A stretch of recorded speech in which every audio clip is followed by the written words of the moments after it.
ప్రభుత్వ ఉద్యోగులతో సమానంగా అన్ని వసతులు సదుపాయాలు కల్పిస్తాం. నంబర్ 4, ఆర్టీసీ బస్సులను ఆధునీకరించి విస్తరిస్తాం. అధునాతనమైన సౌకర్యాలతో కొత్త సర్వీసులను ప్రారంభిస్తాం. Number 6 and the last, RTC union పునరుద్ధరణకు అనుమతి ఇస్తాం. అయితే వారితో నా సూటి ప్రశ్నలు, నేను మంత్రి గారిని విషయాల్లోకి పోకుండా సూటిగా ప్రశ్నించదలుచుకున్నాను. మొదటి ప్రశ్న, గౌరవ మంత్రి గారు ఎప్పటిలోగా ఈ అపాయింటెడ్ డేట్ను ప్రకటిస్తారు? ఏ రోజు నుంచి ఆర్టీసీ ఉద్యోగులను ప్రభుత్వ ఉద్యోగులుగా గుర్తిస్తారు? పరిశీలనలో ఉంది, చూస్తాం చేస్తామని కాలయాపన చేయడం కాదు. ఒక ఖచ్చితమైన తేదీని ఈ సభ ద్వారా ఆర్టీసీ కార్మికులకు చెప్పాలని మీ ద్వారా గౌరవ మంత్రి గారిని కోరుతా ఉన్నా. క్వశ్చన్ నెంబర్ 2, యూనియన్ పునరుద్ధరణ చేస్తామని మీరు హామీ ఇచ్చారు. ఆ యూనియన్ పునరుద్ధరణ ఎప్పటిలోగా చేస్తారు? ఈ మధ్య మాకున్న సమాచారం ఏంటంటే ప్రభుత్వం నుంచి యూనియన్ పునరుద్ధరించేది లేదు అని మీరు ఉత్తర్వులు ఇచ్చినట్టుగా మా దృష్టికి వచ్చింది. మీరు ఉత్తర్వులు ఇచ్చారా లేదా? ఇవ్వకపోతే ఎప్పటిలోగా యూనియన్ పునరుద్ధరిస్తారు?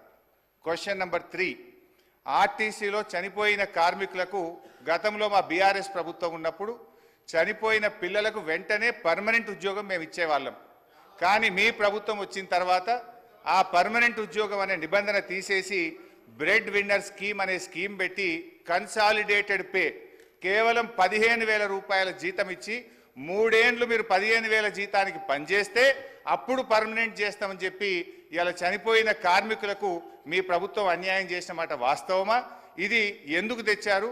గత ప్రభుత్వం లాగా చనిపోయిన కార్మికుల పిల్లలకు వెంటనే రెగ్యులర్ ఉద్యోగం ఇవ్వాలని అడుగుతా ఉన్నాను. నంబర్ 3. క్వశ్చన్ నెంబర్ 4, గౌరవ ముఖ్యమంత్రి గారు, మంత్రి గారు నెక్లెస్ రోడ్లో ఆర్టీసీ కొత్త బస్సులు, మా ప్రభుత్వం ఆర్డర్ ఇచ్చిన బస్సులు వస్తే జెండా ఊపినరు, చాలా సంతోషం. Government is a continuous process. అయితే ఆ జెండా ఊపిన సందర్భంగా కార్మికులకు ఒక 300 కోట్ల చెక్కు చూపించారు ముఖ్యమంత్రి గారు. ఇగో మీ కార్మికులకు పీఆర్సీ బకాయిల 300 కోట్ల చెక్కు విడుదల చేస్తున్నా అని ముఖ్యమంత్రి గారు బకాయిలు ఇస్తున్నామని చెక్కు చూపించారు. పాపం మా మంత్రి గారు, ముఖ్యమంత్రి గారు వెళ్ళిపోయినాక కొన్ని డమ్మీ చెక్కులు, ఆ పెద్ద చెక్కులు కూడా కార్మికులకు ఇచ్చి ఫోటోలు కూడా దిగారు. ఇది ఏ రోజు ఇచ్చిందంటే ఫిబ్రవరి 10, 2024. ఇవాళ మనం ఉన్నాం జూలై నెలలో ఉన్నాం. ఇప్పుడు దాదాపు 5 నెలలైనా నెక్లెస్ రోడ్ నుంచి ఆ చెక్కు బస్ భవన్కు చేరలే. ఇంకా అది ఎప్పుడు చేరుతుంది, ఎప్పుడు ఇస్తారో దయచేసి చెప్పాలని కోరుతా ఉన్నా. క్వశ్చన్ నెంబర్ 5, మహాలక్ష్మి పథకం పెట్టారు, సంతోషం, వి అప్రిషియేట్. అయితే ఆ పథకానికి నెల బిల్లులు విడుదల చేయని మాట వాస్తవమా?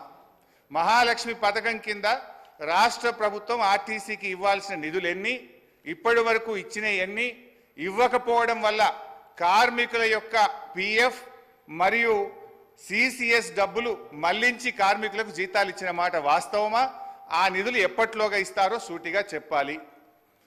అదేవిధంగా అధ్యక్ష, ఎందుకంటే ఇవన్నీ అధ్యక్ష గతంలో, ఇవాళ మేము మా ప్రభుత్వం ఉన్నప్పుడు ఆర్టీసీ కార్మికులకు, ప్రభుత్వ ఉద్యోగులకు 43% ఫిట్మెంట్ ఇస్తే ఆర్టీసీ కార్మికులకు 44% ఫిట్మెంట్ ఇచ్చాం. గత తెలుగుదేశం ప్రభుత్వంలో కార్మికులకు కేవలం బడ్జెట్లో 100 కోట్లు పెట్టారు. కాంగ్రెస్ ప్రభుత్వం 200 కోట్లు పెట్టింది. కానీ మా ప్రభుత్వం 1000 కోట్లు, 1500 కోట్లు, 1500 కోట్లు బడ్జెట్లో పెట్టి ఆర్టీసీ సంస్థను మేము కాపాడాలి. సార్, గౌరవ సీనియర్ శాసన సభ్యులు హరీష్ రావు గారికి తెలుసు ఇది క్వశ్చన్ అవర్ అధ్యక్ష. క్వశ్చన్ అవర్ స్పెసిఫిక్ 2 క్వశ్చన్స్ అడగాల.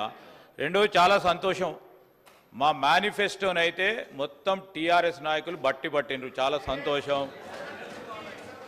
స్పష్టతతో మేము మేనిఫెస్టోలోకి సంబంధించిన అంశాల విషయంలో పాస్ మార్కులు పూర్తి స్థాయిలో మేము వేసినాము. ఈరోజు నేను కోరుతా ఉన్నా అధ్యక్ష, I request honourable members also through your chair. Sir, ఇప్పుడు స్పెసిఫిక్ క్వశ్చన్స్ వేస్తే ఆన్సర్ రావడానికి ఆస్కారం ఉంటుంది. వారు సీరియస్గా డిబేట్ మొదలుపెట్టిన అధ్యక్ష. 10 క్వశ్చన్స్ ఉన్నాయి, మీరు 11 o'clock వరకే సమయం ఇచ్చిండ్రు, 11 గంటల వరకే సమయం ఇచ్చిండ్రు. మీరు మంత్రులు కూడా మాట్లాడాల్సి ఉంటుంది కదా అధ్యక్ష. హరీష్ రావు గారు, మంత్రి గారు ఒక్క నిమిషం కంప్లీట్ చేయండి సార్. నేను స్ట్రైట్ క్వశ్చన్